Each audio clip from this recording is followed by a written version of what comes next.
Hello everybody, my name is Novi and welcome back to the channel. AEW has had an up and down year to say the least when it comes to managing their talent. Sure, they've elevated people like Mariah May, Kyle Fletcher, Hologram, and most notably of all, Swerve Strickland. They've made new signees Will Ospreay and Mercedes Moné feel like major deals, and they've given mid-card belts to young stars like Daniel Garcia and Konosuke Takeshita. However, there are still plenty of names on that big roster they have that don't always get the shine that they deserve. Talent who have the potential to be major players for the company who just haven't been given the opportunities. Today, I want to highlight a few of those people and give my reasons as to why they're due for a push in 2025. Before we get into it though, make sure to leave a like on the video and subscribe to the channel where we're always talking grabs. First, I have to highlight one of my favorites, the recently returned and most wanted Bandito. Bandito has been away with injury since June 2023, and I feel like so many people have forgotten just how good he was before then. For one, he's got the technical skill in the ring no matter what style he's going with. It could be on the mat, being a powerhouse, high-flying luchador action. It really doesn't matter. He's just an all-rounder in every sense of the word, I'd say. However, there's one part of his game that I particularly love, and that's his charisma. One of the things that makes great luchadors stand out from the rest is their ability to display their personality while under their masks. There's plenty of ways to do so, whether it's body language, attire, the design of the masks themselves, or even, funnily enough, facial expressions. How does this apply to Bandito? Well, I think he excels in every aspect I just mentioned and more. His presence is just different compared to the rest, and although we didn't get to see him in AEW for a crazy extended period of time, I think in the time that we did see him, he clearly showed an ability to get the fans behind him. I think back to his match with Bryan Danielson as a clear example of that, where when he was treated like a big star opposite of Dragon, the fans reacted accordingly. They almost instantly connected with him in a way that you don't see very often, treating this relatively unknown quantity on AEW TV with the respect and admiration that he deserved, which is why I love the way AEW is currently presenting his return. Those cheesy, in the absolute best way, Western vignettes are just perfect. Not only because they actually have some character and life to them, something AEW isn't always the best at, but also because that kind of care and grandiose for his return tells me that they see him as the big star that I do. It tells me that they know the level of star that he could be. I feel like given this, he will get a push next year, but he still deserves a place on this list because he's absolutely due for it. I'd even take it a step further and say that it should look like almost a Swerve Strickland level shove too. I'm not saying let's put the title on him just like that or anything, but give him a shot at being that main event level talent. I believe he's got it in him. The fan base does too. I see no reason not to at least try. Which is a sentiment I also echo for Powerhouse Hobbs. I do want to start this off by saying Hobbs hasn't always been the most consistent singles wrestler. When you look at his catalog as a whole, he hasn't exactly elevated the way I'd like him to at the rate I'd like him to. That's not to say he hasn't had some great ones before though. Of course you have the Miro match from All Out 2023, as well as the Will Ospreay match from earlier this year, and I'd even say the Sammy Guevara match from this year too. It's just, like I said, the consistency isn't always there. However, I do think the sentiment deserves some deeper analysis than just match good, match bad. Simply because I feel like the agenting of his matches doesn't always do him the most justice. It feels like throughout his AEW run, they haven't always gotten what he should be. We've seen glimpses of it, like the Miro match I mentioned, but a lot of the time, they just get it wrong. This is a big guy who is totally jacked and looks super fucking cool. There's no reason he should be grabbing a headlock in center ring.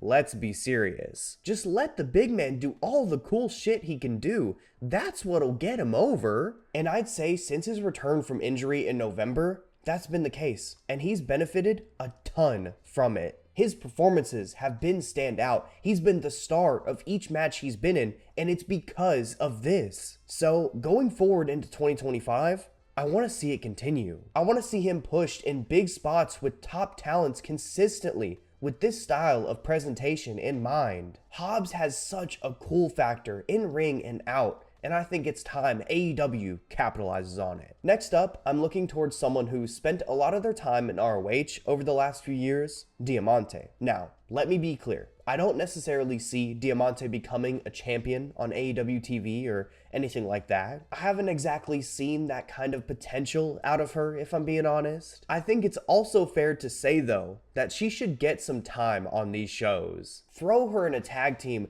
have her work a singles program here and there to elevate someone. There are routes you can take. She's proven to be a solid worker that you can rely on through her run in ROH. And compared to some of the talent that gets those undercard spots, I'd prefer her. Also, it should be noted that she can pull off a sick hardcore match. On Death Before Dishonor this year, she damn near stole the show with Layla Hirsch. On Winter Is Coming last year, her and Mercedes Martinez took on Chris Statlander and Willow in a fantastic street fight. There are absolutely examples, like the ones I've mentioned, that show she's someone worth elevating, at least to a certain extent. And I'd like to see it in 2025. Now, let's kick it over to someone who I do want to see elevated to a championship level in AEW in 2025.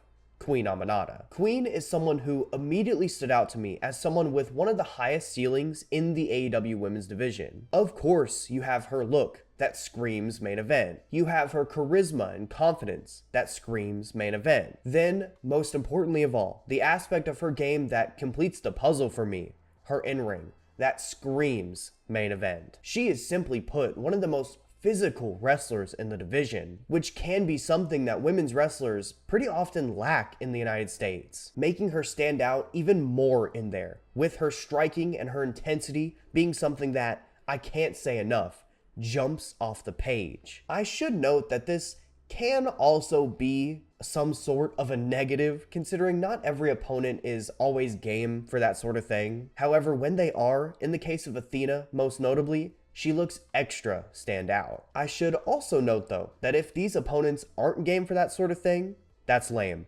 Be real. Back on topic though, I see all of this as a reason to give her a big push in 2025. This women's division, while having some great workers at the top, could absolutely use some fresh faces involved. And when you have someone with the potential that Queen does, you can't prevent them from taking that ball. Hand it off, run the inside dive, and see how far they, more specifically Queen Aminata in this case, can run. Alright, now I want to take it over to someone who's been in AEW for quite some time now, Rush. I've personally always thought pretty highly of Rush as one of the top heels going in AEW. His violent and intense demeanor has been key to that because I've never felt it to be phony, something that a lot of heels these days do kind of struggle with. And also something I especially took note of with his work in the conglomeration tags from late summer this year, which was probably my favorite work of his since the Bryan Danielson match, if I'm being real. However, the fact that most people think pretty highly of him and he still hasn't really gotten that big singles push in AEW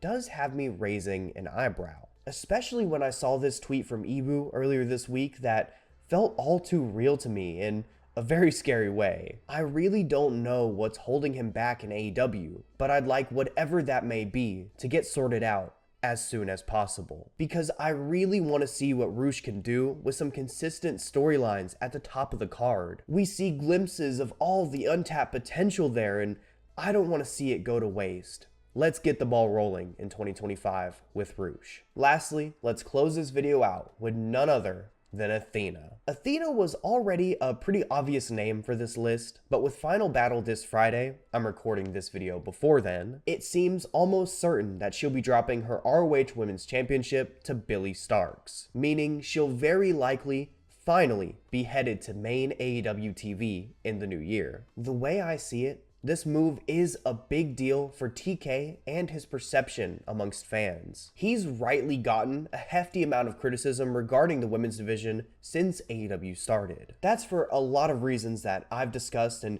you've probably heard people around this space discuss time and time again. But one of the main ones that I want to point to regarding this situation is how he treats some of his biggest stars. There are stretches you could point to where the likes of Chris Statlander, Willow, Riho, and others all sort of get left in the dark. And while those are egregious in their own right, if the same thing happens to Athena, it'll be the worst of them all. She is one of, if not the best women's wrestler in the States over the last few years. She has been the centerpiece and the lifeline ROH has needed to keep anyone interested in what they have going on. She's been carrying that brand for years now with a belt on her waist. Through that work, she has earned a major push in 2025 above anyone else on this list easily. I would go so far as to say she deserves a championship around her waist once again within 6 months or so. Not just because, again, I feel like she's earned that through her work on ROH, but also because I feel like that would genuinely do wonders for the women's division in AEW. Not that it's been entirely bad or that they need this big savior to come in and fix things for them. It's just that Athena is one of the best they have, regardless of gender. It's time in 2025